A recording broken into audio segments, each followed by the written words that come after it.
Hola amigos, bendiciones. Es un placer nuevamente para mí saludarles. Bienvenidos una vez más a tu canal de YouTube, Tesoro del Cielo. Hoy estaremos estudiando el Salmo número 16, que lleva por título Esperanza del Fiel y Victoria del Mesías. En otras versiones, este salmo pues lleva por título Una herencia escogida. En la Reina Valera podemos verlo como una herencia escogida. Este es un salmo que se titula Mictán de David, como ustedes pueden observar aquí, Mictán de David. Y el título Mictán se entiende comúnmente como dorado. Algunas fuentes rabínicas suponen que significa un poema dorado o poema misterioso. En cualquier caso, el Mictán es un cántico en el que el salmista expresa su confianza en Dios y la esperanza que alberga en él, sabiendo que Dios le guiará aún más allá de la muerte, y por eso le llaman el secreto dorado de David. Otros piensan que Mictán está relacionado con una palabra que significa cubrir, dado que los salmos con este título, como por ejemplo el 16, el 56, el Salmo 60, están escritos para tiempos de peligro, y algunos piensan que la idea se refiere a cubrir los labios en el sentido de guardar silencio, de guardar secreto, como si se tratara de un silencio prolongado en tiempos de crisis. David encontró el secreto del contentamiento incluso en tiempos sumamente apremiantes, refugiándose en Dios. También este salmo predice poderosamente a Jesús y su obra para con nosotros. Iniciamos la lectura, leemos la Biblia en el nombre del Padre, del Hijo y del Espíritu Santo. Guárdame, oh Dios, porque en ti he confiado. Oh alma mía, dijiste a Jehová, tú eres mi Dios, no hay para mí bien fuera de ti. Vamos a resaltar el primer versículo, como siempre lo hacemos, para dar inicio a el desglose de este primer verso. Esto es como si David dijera: cuídame, protégeme, Dios mío, porque en ti busco refugio. Yo te he dicho, tú eres mi Dios, todo lo bueno que tengo lo he recibido de ti, sin ti no tengo nada. David sabía que la verdadera protección solo viene de Dios y que nada ni nadie puede protegernos como lo hace Él. A pesar de que David era un rey, tenía muchos siervos, guerreros y escuderos que estaban a su alrededor cuidándole en todo tiempo. Aún así, ninguno de ellos podía ayudarle ni protegerle como Dios. Sin embargo, el tono de este salmo no es desesperación ni queja, es más bien como una alegría asentada. A pesar de sus problemas, David tenía una elogiable confianza en Dios. Desde lo más profundo de su alma, David clamaba y a la vez se autoconvencía de que sin Dios nada era y nada podía hacer. Y eso pues me trae a la memoria las palabras de nuestro precioso Señor Jesús cuando enseñó lo siguiente en Juan 15:5. Vamos a ponerlo por aquí para que luego busquen esa escritura. Juan 15:5. Yo soy la vid, vosotros los pámpanos. El que permanece en mí y yo en él, éste lleva mucho fruto, porque separados de mí nada podéis hacer. Ciertamente, separados de Dios, nada somos, nada podemos hacer. Es como un árbol separado de la tierra, es como un pez fuera del agua. Ciertamente nosotros los seres humanos separados de Dios morimos, así como el pez muere cuando está fuera del agua, y el árbol si está fuera de la tierra muere, y el ave si no está pues en su hábitat muere. Nosotros también sin Dios pues vamos camino a la destrucción. Por eso esta fue una súplica muy poderosa, porque confiar en Dios es el mayor honor que podemos hacerle nosotros al Rey de Reyes, y además es lo único que nos mantiene a nosotros realmente seguros. Nuestra confianza tiene que ser en el Señor. Por eso guárdame, esa sola palabra, esta sola palabra, puede encerrar en sí misma la protección en tres formas: del mundo, del diablo y hasta de uno mismo. Como si David suplicara: líbrame del mundo y sus placeres, de la vanagloria de la vida. Guárdame del diablo, que no me tiente más de lo que yo puedo soportar. Ayúdame a no dejarme llevar por mi propia voluntad, por mis emociones y deseos. No me permita ser víctima de los halagos, ni llenar mi vida de arrogancia, de altivez. Guárdame de mí mismo. No permitas que me vuelva envidioso, egoísta, orgulloso, perezoso. Protégeme de esos males hacia los que veo correr a otros, y protégeme de esos males hacia los que yo mismo soy más propenso a correr. Líbrame de toda especie de mal, hasta incluso de aquellos errores que me son ocultos. Por eso, cuando vamos aquí al verso número 2, vamos a subrayarlo. Oh alma mía, dice este versículo, dijiste a Jehová: tú eres mi Señor, no hay para mí bien fuera de ti. David sabía hablarle a su propia alma. Eso también se refleja en el Salmo 42:5, en el 43:5. Hay muchos ejemplos donde David le hablaba a su propia alma. Y yo pienso que es una manera de llevar cautivo también los pensamientos a la obediencia a Cristo. Pues someternos a no hacer la voluntad de Dios y no hacer nuestra propia voluntad. Rendirnos ante las pasiones y los deseos. Rendirnos ante Dios para que esas pasiones y deseos pues desaparezcan. Por eso es necesario, como decía Juan el Bautista, menguar para que Él crezca. Vamos a analizar. Él decía: tú eres mi Señor. Solamente esta palabra Señor es: tú eres el dueño de mi vida. Yo mi vida la rindo completamente a ti. Ni siquiera la rindo a mis propios deseos, a mi propia voluntad, la rindo a ti. Y eso es lo que Jesús demanda también de nosotros. Por eso Él dice en su palabra: si alguno quiere venir en pos de mí, niéguese a sí mismo, tome su cruz cada día y sígame. David le hablaba a su propia alma, pero vamos a ir directamente ahora a analizar el versículo número 3. Para los santos que están en la tierra y para los íntegros es toda mi complacencia. Vamos a subrayar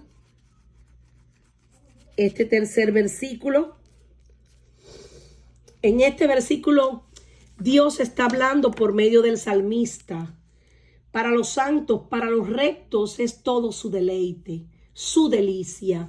Dios se complace en los hijos que son fieles, que viven en santidad y obediencia a Él, que anhelan agradar a Dios en todo. Aquellos que le honran, le aman y hacen así la voluntad de Dios. Los que andan en el Espíritu, los que andan en la verdad y no satisfacen los deseos de su carne. Este verso me trae a la memoria las palabras de Dios cuando Jesús fue bautizado por Juan el Bautista en el Jordán. Si leemos Marcos,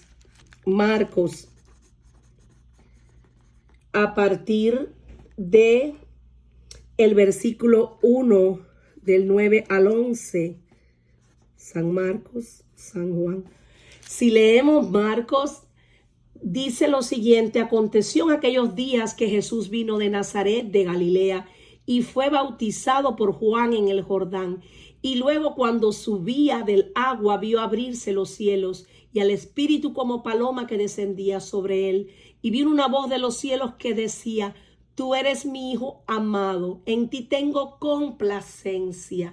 Es decir, que Dios se deleitaba y se sigue deleitando en Jesús, en su Hijo. Por eso, para los santos que están en la tierra, David proclamó con respecto también al pueblo de Dios en esta tierra, y para los íntegros es toda la complacencia de Dios, pero también era la complacencia de David. Por eso en este salmo David decía: la gente de mi pueblo que solo a ti te adora me hace sentir feliz. Él se sentía feliz rodeado de gente que amaban a Dios. David se complacía en el pueblo de Dios a pesar de todos sus fracasos y escándalos y vergüenzas. Él tenía personas que lo amaban y que amaban a Dios. Esta es una falla obvia para muchos seguidores de Jesucristo en la actualidad, ya que muchos son negativos con respecto al pueblo de Dios, porque se encuentran incapaces de ver la excelencia en el pueblo de Dios y de complacerse en ellos. Muchos pues ponen la mira en los errores humanos, en cosas que a veces pasan, y obviamente esto pues trae muchas situaciones. Esto es un asunto práctico, es una forma en la que podemos también medir nuestra relación con el Señor. Si amamos a otros cristianos, nos debe parecer bueno y gratificante estar con ellos, buscar su compañía. Esta es una prueba simple de los que aman al Señor, porque una de las cosas que Dios demanda de nosotros, y yo diría que es la principal, porque el primer y gran mandamiento es: amarás al Señor tu Dios con toda tu alma, con toda tu mente, con toda tu fuerza, pero amarás al prójimo. Es el mandamiento que es igual al primero, como a ti mismo. Y otra cosa que Jesús nos dice en su palabra: un nuevo mandamiento les doy, pues que se amen los unos a los otros, con amor puro, con amor sincero, con amor entrañable. Entonces, por eso es que este versículo, para los santos, para que están en la tierra, para los íntegros, es toda mi complacencia, es toda la complacencia de Dios, pero también era la complacencia del rey David. Vamos a pasar al versículo número 4. Dice: se multiplicarán los dolores de aquellos que sirven diligente a otro Dios. No ofreceré yo sus libaciones de sangre, ni en mis labios tomaré sus nombres. Aquí vemos que se pone en evidencia la necedad de la idolatría y la bendición de honrar al Señor. Por eso se multiplicarán los dolores de aquellos que sirven diligente a otro Dios. David decía, no ofreceré yo sus libaciones de sangre, ni mis labios tomaré sus nombres. David entendía que los que sirven a otros dioses encuentran muchos dolores en la vida, que quienes adoran ídolos sufrirán en gran manera. David estaba determinado a adorar al único Dios verdadero. Esta era una expresión que salía de un corazón genuino, de un corazón agradecido. Por eso decía en otra versión, jamás rendiré culto a los ídolos, jamás les presentaré ofrendas. David sabía que su vida, vivida para Dios, no era fácil. Experimentó muchas dificultades porque permaneció fiel a Dios. Sin embargo, también sabía que la vida dedicada a otro Dios sería más difícil, porque el único que es verdaderamente bueno es Dios. El único que salva es Dios. El único creador del cielo y de la tierra es Jehová Dios. Era la actitud de Pedro en Juan, cuando vamos a Juan 6, 66 hasta el 69. A partir del versículo 66 hasta el 69. ¿Qué dice esta porción de la Escritura? Señor, ¿a quién iremos si solo tú tienes palabras de vida eterna? Hay un eco distintivo de la historia, también de la caída en la frase, multiplicarán los dolores, ya que esa misma frase se le dijeron a Eva, palabras muy similares en el hebreo, que lo podemos encontrar en el Génesis, cuando el Señor dicta la sentencia con respecto al pecado de Adán y de Eva. A Eva le dijo que multiplicaría, refiriéndose a la mujer, sus dolores.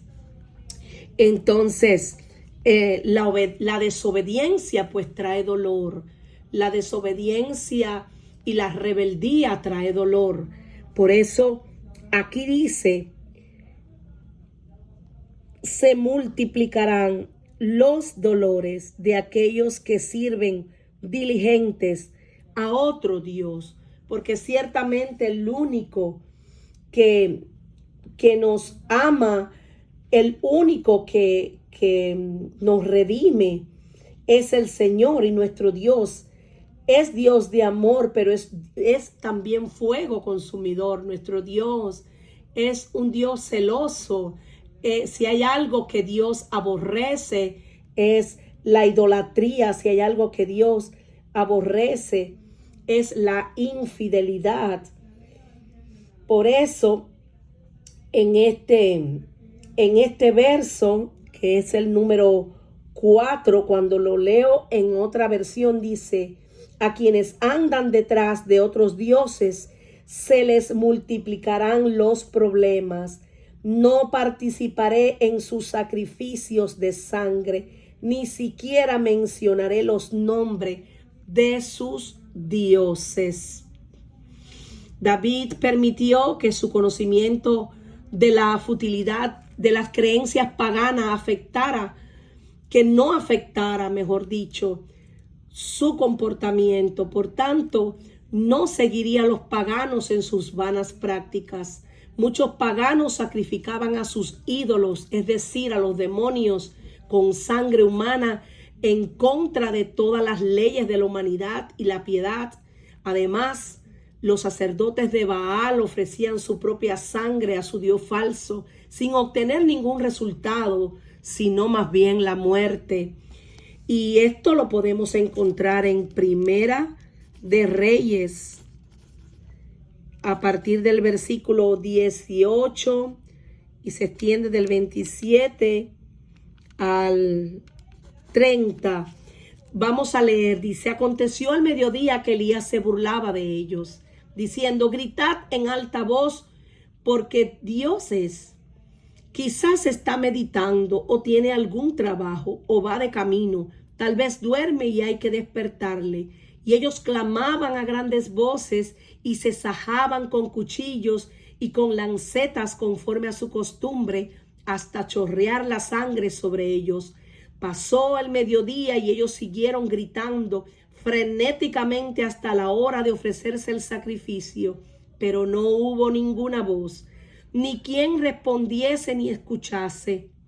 Entonces dijo Elías a todo el pueblo: acercaos a mí. Y todo el pueblo se acercó, y él arregló el altar de Jehová que estaba arruinado.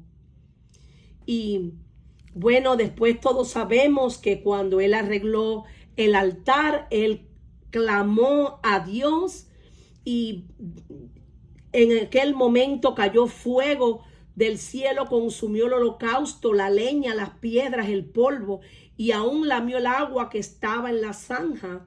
Y viéndolo todo el pueblo se postraron y dijeron: Jehová es el Dios, Jehová es el Dios. Aleluya. Vamos a analizar el verso número 5. Jehová es la porción de mi herencia y de mi copa. Tú sustentas mi suerte. Vamos a resaltarlo. Después de afirmar que no se encontraba nada en los dioses paganos, David explicó el bien que recibía de Yahvé. Jehová es la porción de mi herencia. David era el hijo menor de una familia con muchos hijos.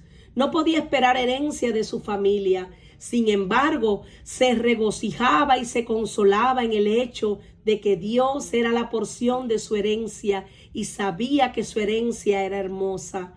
Las cuerdas que marcaban su herencia cayeron en lugares deleitosos. Dios dijo a los sacerdotes en los días de Moisés: yo soy tu parte y tu heredad. Eso lo podemos encontrar en Números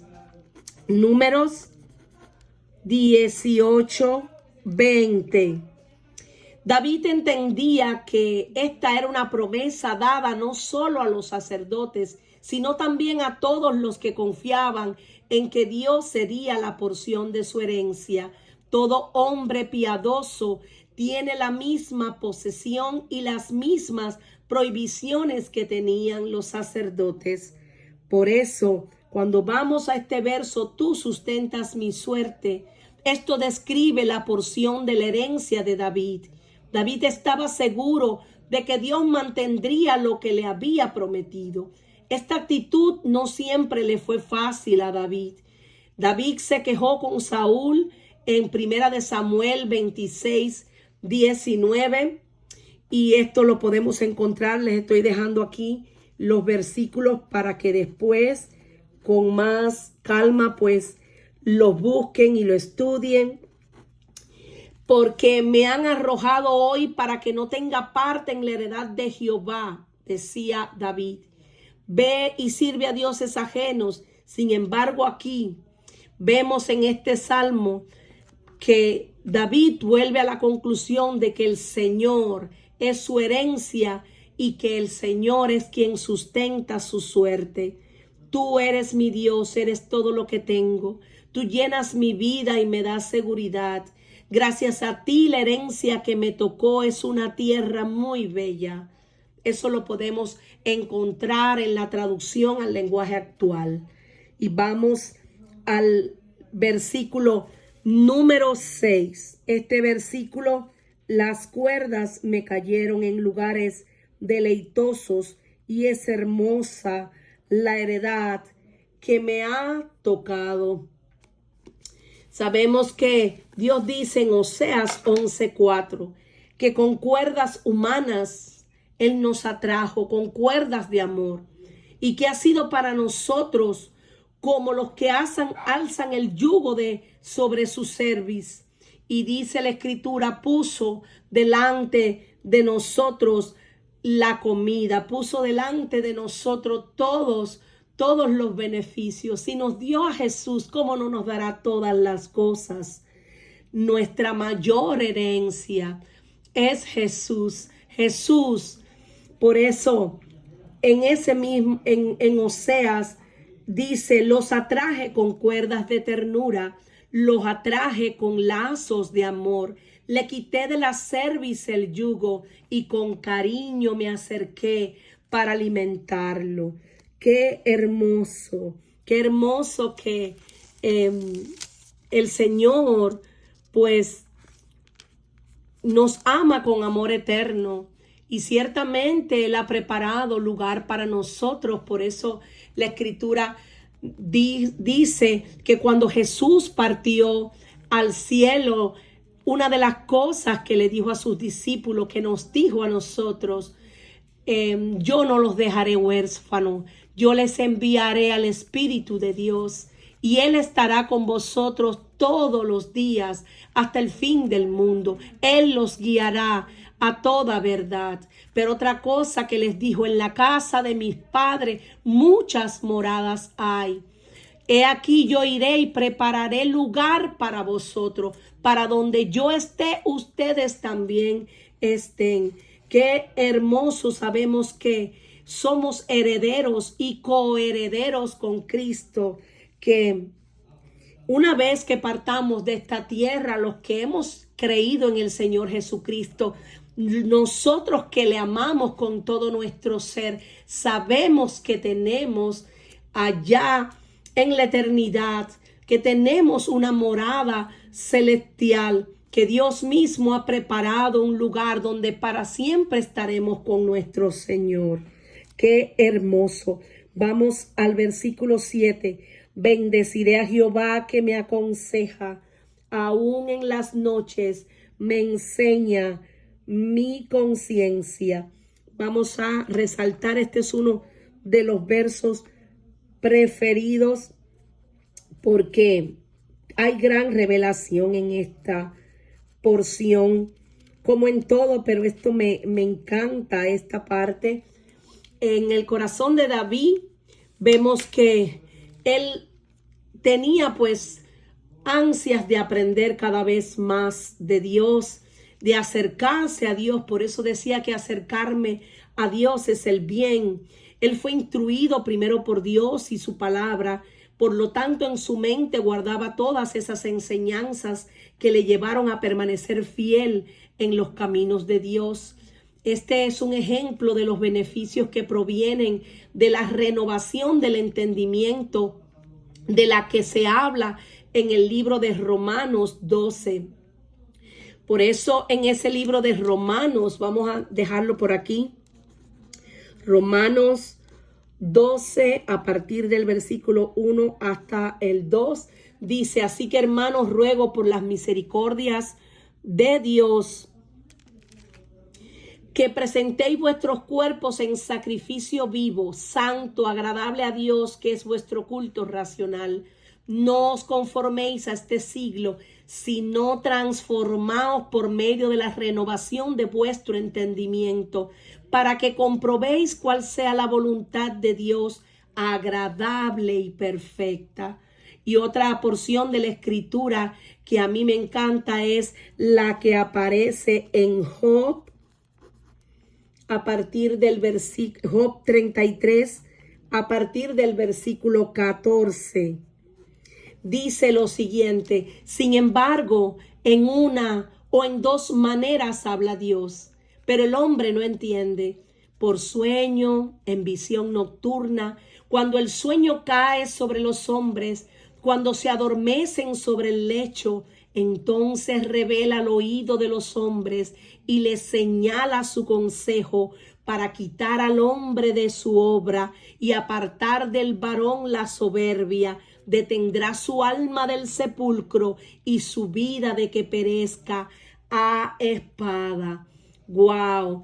¡Qué tremendo! Por eso que David podía decir, aún en las noches me enseña mi conciencia. David, aun cuando caía el sueño sobre él, cuando él hablaba con Dios en la noche, Dios le instruía, pero cuando venía el sueño, cuando él ya se quedaba dormido, Dios a través del sueño también le hablaba.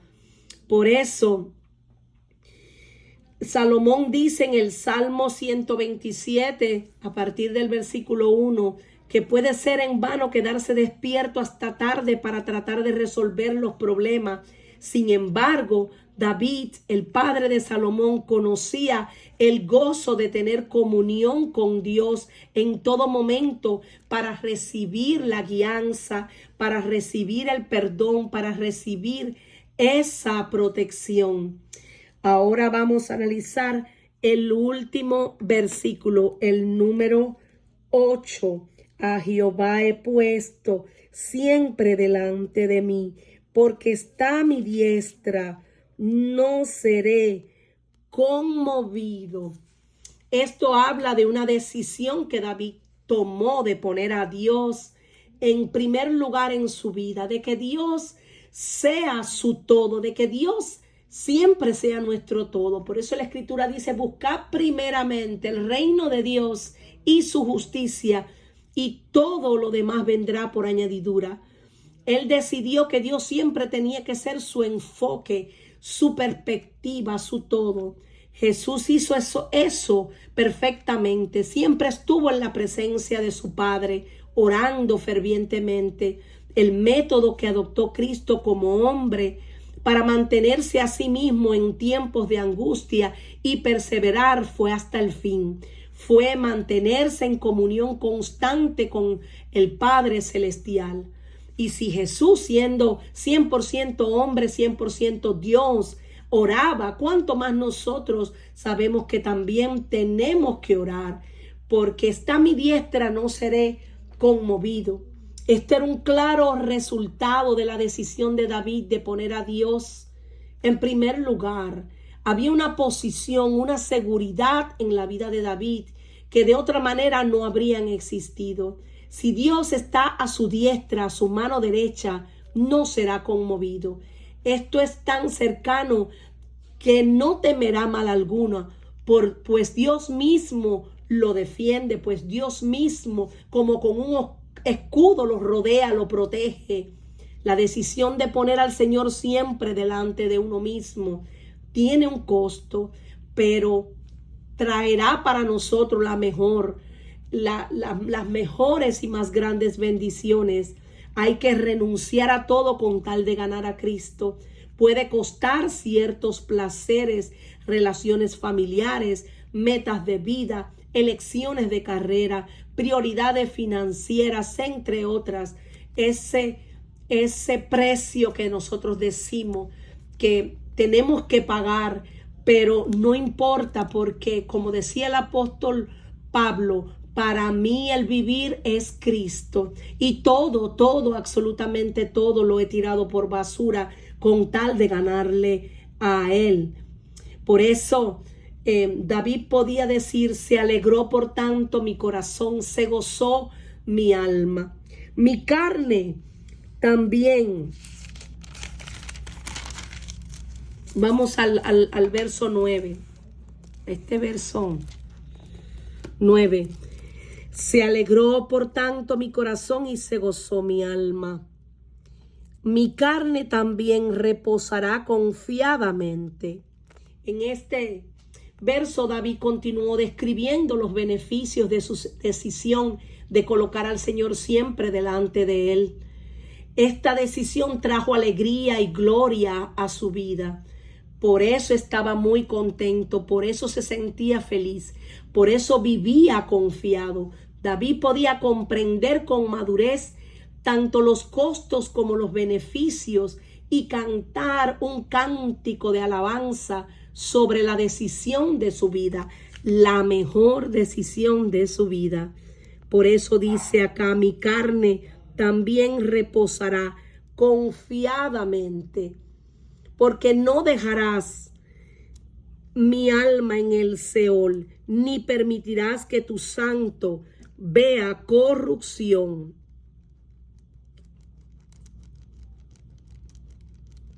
David describió un beneficio adicional de la decisión de su vida de poner al Señor siempre delante de él. Era la confianza en el cuidado y la bendición de Dios. David tenía la esperanza firme, una confianza, no un simple deseo de que Dios no dejaría su alma en la tumba. Él sabía, él estaba convencido de que Dios no dejaría su alma en el Seol, sino que su vida continuaría en la presencia de Dios. Esto es una maravillosa declaración de confianza en la resurrección y vida después de la muerte. Jesucristo sacó a la luz la vida y la inmortalidad. Y esto lo podemos leer en 2 de Timoteo 1:10. En 2 de Timoteo 1, versículo 10. Pero que ahora ha sido manifestada por la aparición de nuestro Salvador Jesucristo, el cual quitó la muerte y sacó a luz la vida y la inmortalidad por el Evangelio. David ciertamente se regocijó en su propia redención futura del infierno. Se regocija también en el hecho de que Dios no permitirá que su santo, refiriéndose al Mesías, vea corrupción, así como en la plenitud de gozo que se halla en la presencia de Jehová. No permitirás que tu santo vea corrupción. Maravillosamente, y quizás sin saberlo, David habló más allá de sí mismo.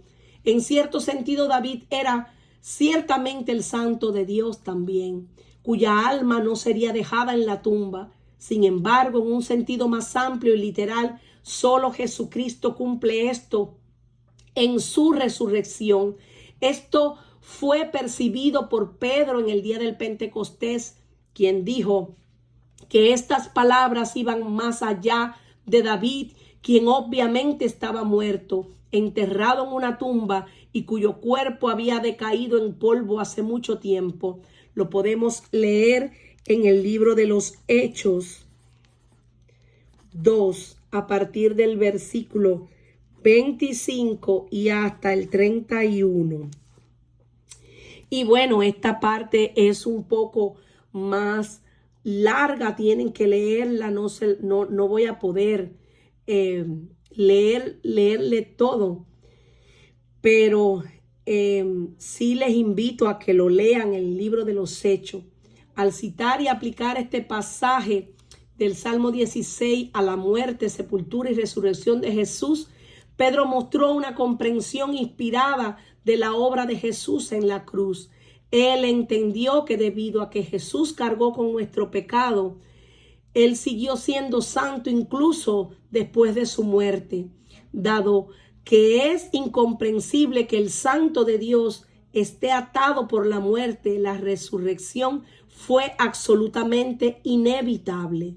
Como dijo Pedro, por cuanto era imposible que fuese retenido la muerte por ella. Es decir, Jesús triunfó sobre el pecado y sobre la muerte. Y esta promesa es también pues para nosotros porque creemos en el Señor Jesús.